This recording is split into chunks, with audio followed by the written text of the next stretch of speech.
करेंगे। और जो एक सवाल जो मुझे भी लग रहा था कि बहुत अहम है और पूछना चाहिए, वो ये कि अगर कोई पेशेंट है जिसके हार्मोनल इम्बैलेंस उसको हो गया है, तो उसको ऐसे क्या-क्या सिम्पटम्स होंगे कि अब उसको ये पता चल जाना चाहिए कि अब उसको डॉक्टर को विज़िट करना चाहिए? अ, जब आपको लगे कि आपकी हेल्थ डिटीरियोरेट हुँ, कर हुँ। रही है, apart from even the hormonal imbalance, किसी भी चीज़ के लिए जब आपको लग रहा है ना, आप एक नॉर्मल हेल्थ गुजार रहे हैं ना, आप एक नॉर्मल डेली रूटीन कर रहे हैं, जब आपकी बॉडी की वजह से आपको अपनी रूटीन चेंज करनी पड़ रही है या you are not at good feel stage, तो please consult the doctor hmm, और consult the health professional rather than discussing all these things with the family members. हमारे बिल्कुल। फैमिली मेंबर्स भी जो है ना, वो भी सेल्फ मेड डॉक्टर्स हैं, ऐसे ही आपको है, पता होगा। बिल्कुल, बिल्कुल। और आप प्रॉपर हेल्थ प्रोफेशनल के पास जाएं ताकि आपका प्रॉपर इन्वेस्टिगेट हो सके और आपका जो रूट कॉज है आपकी बीमारी का, हुँ, चाहे वो कोई भी बीमारी है, हुँ, ताकि वो टाइम पे पकड़ा जा सके, रादर देन कि वो बढ़ जाए, कॉम्प्लिकेट हो जाए, फिर उसके बाद जो है आप उसको रिट्रोस्पेक्टिवली कैच करें हुँ, हुँ, कि हुँ। कहाँ पे गए, कहाँ पे प्रॉब्लम हुआ। तो जैसे ही आपको लगे कि you are not feeling good, you must have to see your consultant. ठीक है। हार्मोनल हेल्थ या hormonal imbalance is one of the term जो बहुत कॉमनली यूज़ होते हैं। तो डॉक्टर साहिबा, इसके बारे में बहुत सारी मिसकंसेप्शंस और मिथ्स भी होंगी।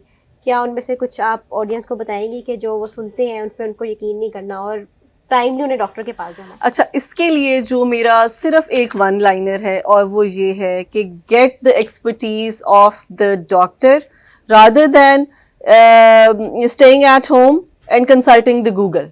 प्लीज गूगल से किसी चीज को डिस्कस ना करें, अपने डॉक्टर से पूछें। और ये बहुत बड़ी मिथ है कि you can treat your even hormonal imbalance by just typing it on the Google, और जो गूगल आपको बता, क्योंकि गूगल अगर आपको 100 बीमारियां बताएगा तो आपको वाकई ये लगेगा कि आपके अंदर 100 बीमारियां ही हैं।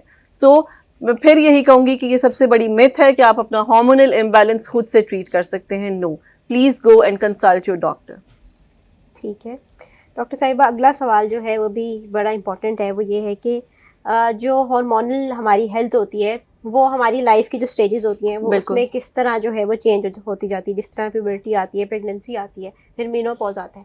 तो इसके बारे में हमें थोड़ा बताइए। अच्छा, इंटरेस्टिंगली मैं आपको बताऊं कि when a female is born, तो बर्थ के टाइम पे उसके जो हार्मोन्स है ना, वो पीक पे होते हैं। हुँ। एक छोटी बच्चे से लड़की की पैदा अच्छा, हुई है अच्छा। ना, फिर फॉर अ फ्यू मंथ्स वो थोड़ा ड्रॉप करते हैं। हुँ, आफ्टर फ्यू मंथ्स वो प्लेटो कर जाते हैं एक ड्रॉप्ड लेवल पे, फिर वो उसी तरह से चलते रहते हैं अनलेस जब प्यूबर्टी अटेन हो रही होती है, and that happens after around 10 to 10.5 hmm, years। हुँ, उसके बाद फिर इन हार्मोन्स में थोड़ा सा चेंज आता है, एब एंड फ्लो शुरू होता है हुँ, इनका। हुँ, फिर जब मंथली साइकिल्स आना शुरू होते हैं तो फिर इन हार्मोन्स का एक साइक्लिकल रिलीज हुँ, और डिक्रीज होता है उनमें।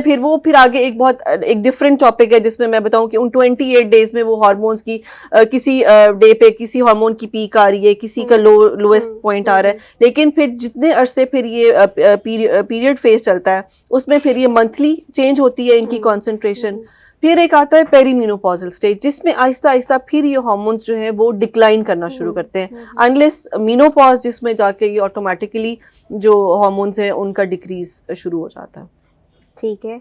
और क्या मेनोपॉज़ को इन जैसे आपने बताया कि ये डिक्रीज़ होने लग जाता है इनका जो वो रेंज होती है, तो क्या उस टाइम पे इनको मेंटेन करने के लिए या हेल्थ को अच्छा करने के लिए कोई ऐसी स्ट्रैटेजीज़ होती हैं, जो औरतों को अपनानी चाहिए? बिल्कुल जी, मीनोपॉज में अच्छा, एक तो मीनोपॉज एक साइकोलॉजिकली भी एक फीमेल के लिए एक बहुत डिप्रेशन वाली बात है। ठीक है, आपने देखा होगा कि फीमेल्स को लगता है कि शायद अब मीनोपॉज हो गया है तो शायद उनका रोल ही खत्म हो गया। It's not like that. आप अपनी लाइफ को पॉजिटिविटी की तरफ लेकर चलें। ठीक है, उसमें से कुछ तो चीज़ें हैं। एक मैं बात हमेशा अपनी पेशेंट से कहती हूँ कि अगर आप अपना ख्याल नहीं करेंगे ना, और अगर आप खुद को पैम्पर नहीं करेंगे, then nobody will hmm, do that. आप अपने घर में देख लें, हम माएँ हैं या हमारी माएँ हैं, हमने उनको यही देखा है कि अच्छा उन्होंने खाना खाया या नहीं खाया, कोई अपने लिए कुछ किया या नहीं किया। They are all of the females, हुँ, मतलब 90% तो फीमेल्स ऐसी ही हैं। हुँ, हुँ, they hmm, are only looking after the family. हुँ, ठीक है, अपने आप को टाइम दें। ठीक है, जो अपनी रूटीन्स हैं उसमें एक्सरसाइज को इनकॉर्पोरेट करें, अपना कोई रीडिंग को हुँ, जो है वो कंसिडर करें। हाँ, एक और चीज, आपके पास कोई एक ऐसा बंदा होना चाहिए, अ गर्ल, हस्बैंड, आपकी बेटी, बहन, माँ, जिसके साथ आपको फिल्टर ना लगाना पड़े। ठीक है, ठीक है। आपकी डिस्कशंस ऐसी हों कि आपको बस आप बोलें और वो सुने। हुँ, आपकी डिस्कशन ऐसी हो that will release a lot of pressure on you. Because जब बहुत कुछ आप अपने अंदर रखते हैं तो that affects your health automatically. तो मीनोपॉज में ये पॉइंट बहुत ज़रूरी है कि आपके पास शेयरिंग के लिए कोई ज़रूर होना चाहिए। बाकी तो वो जो चीज़ें हैं, आपकी डाइट है, जैसे मैंने बताया, अपने स्ट्रेस मैनेजमेंट करनी है, अपनी एक्सरसाइज करनी है, थोड़ा सा स्पिरिचुअल होना है, क्योंकि स्पिरिचुअलिटी भी आपकी ज़िंदगी में बहुत ज़्यादा ईज लेकर आती है। फिर कुछ सप्लीमेंट्स हैं जो हम मीनोपॉजल वुमेन को देते हैं, उनको यूटिलाइज करें। अपनी रेगुलर अपनी हेल्थ के ऊपर जो है ना तवज्जो देने की ज़रूरत है। And last but not the least, अगर वाकई आप ऐसे डिप्रेशन में जा रहे हैं and you have nobody to talk to, और आपको लग रहा है कि मेंटली और फिजिकली दोनों हेल्थ जो है आपकी डिटीरियोरेट हो रही है, तो गेट अ हेल्प। ठीक है, आप किसी साइकोलॉजिस्ट को, साइकाइट्रिस्ट को भी दिखा सकते हैं to share all these problems rather than just putting it on to yourself. ऐसे ही है।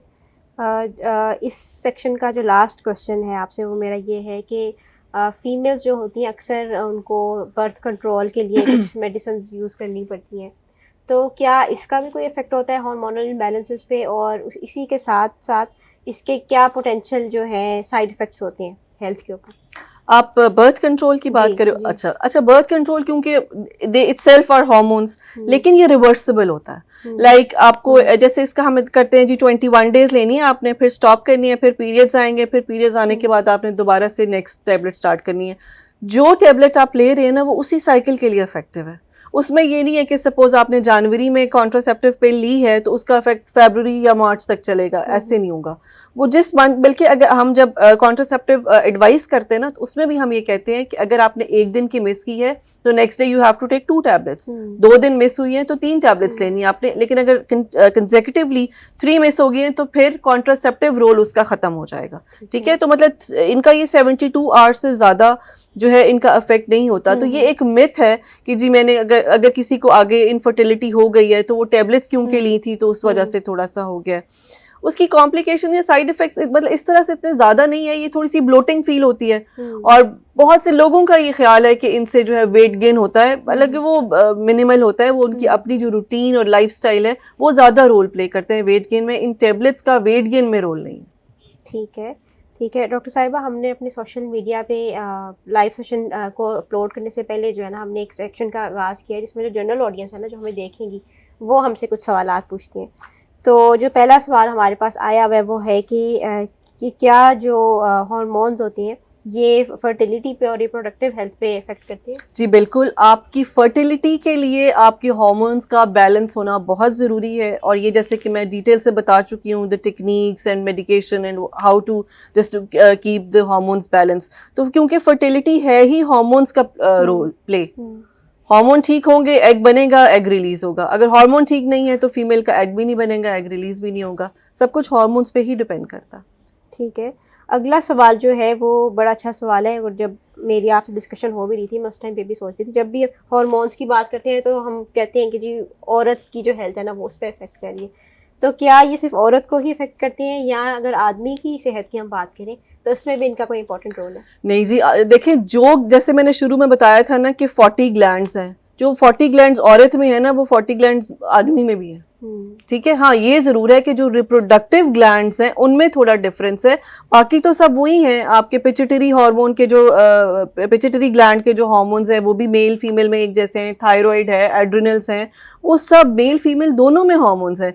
आपने देखा हो कि ये अब जैसे डायबिटीज है दोनों को होती है ना, मेल फीमेल दोनों को होती है। थायराइड प्रॉब्लम्स दोनों को होते हैं, ब्रेन रिलेटेड प्रॉब्लम्स दोनों को होते हैं। तो हाँ ये जरूर है कि उनका एक्सप्रेशन जो है लाइक जैसे रिप्रोडक्टिव हार्मोन्स है उनका एक्सप्रेशन फीमेल पे और होता है और मेल पे और होता है। ठीक है, जो नेक्स्ट क्वेश्चन हमारे पास आया है वो है कि क्या हार्मोनल इम्बैलेंसेस जो हैं वो एक नेचुरल पार्ट है क्योंकि एज भी साथ साथ बढ़ी होती है? बिल्कुल जी, ये जैसे जैसे आपकी एज बढ़ती है वैसे ही हार्मोन्स में चेंज आता है। जैसे मैंने वो बताया था कि मीनोपॉज फीमेल में, मेल मीनोपॉज भी होता है। ठीक है, हम समझते हैं कि सिर्फ फीमेल ही मीनोपॉज होता है, मेल मीनोपॉज भी होता है जिसमें मेल्स के भी हार्मोन्स जो हैं वो डिक्लाइन करते हैं। तो with the passage of time जैसे जैसे आपकी बॉडी एग्जॉस्ट हो रही है, यूटिलाइज हो रही है, यूज हो रही है, तो हार्मोन्स जो है वो डिमिनिश हो रहे होते हैं। तो yes, as you age your hormones they change, they decrease. ठीक है, और क्या ये जो हमारी हार्मोनल हेल्थ होती है इसका ख़राब होना या इससे फर्दर हमारी हेल्थ पे जो इफेक्ट्स होते हैं, क्या ये जेनेटिक भी होता है? जेनेटिक भी होता है। जेनेटिक बहुत सारी चीज़ें, जैसे आपने देखा होगा हमारे पास डायबिटीज़ की बहुत एक कॉमन एग्जांपल है। जो फैमिली में अगर आपकी डायबिटीज़ चल रही है, फर्स्ट डिग्री रिलेटिव में आपके डायबिटीज़ है तो डायबिटीज़ होती है। थायराइड में भी यही होता है। इवन के ये जो पीसीओएस है उसमें भी अगर 2-3 बहनें हैं उनमें से 1-2 को है तो तीसरी को भी होती है। मदर से भी ये जो है वो इनहेरिटेड होता है। तो यस, इट इज़ इनहेरिटेड। ठीक है। और क्या हमारी हार्मोनल हेल्थ जो होती है ये कुछ एक्सटर्नल फैक्टर्स की वजह से इफेक्ट हो रही है? एक्सटर्नल फैक्टर्स बहुत ज़्यादा हैं, हम ऑलरेडी उसको डिस्कस कर चुके हैं मेरे ख्याल में। मतलब उसमें स्ट्रेस का बहुत बड़ा रोल है। मतलब जैसे अगर आप ये देखें कि एग्ज़ाम है, ठीक है, आपने देखा होगा कि बहुत सी बच्चियों में ये प्रॉब्लम होती है कि एग्ज़ाम में उनके पीरियड्स डिस्टर्ब हो जाते हैं।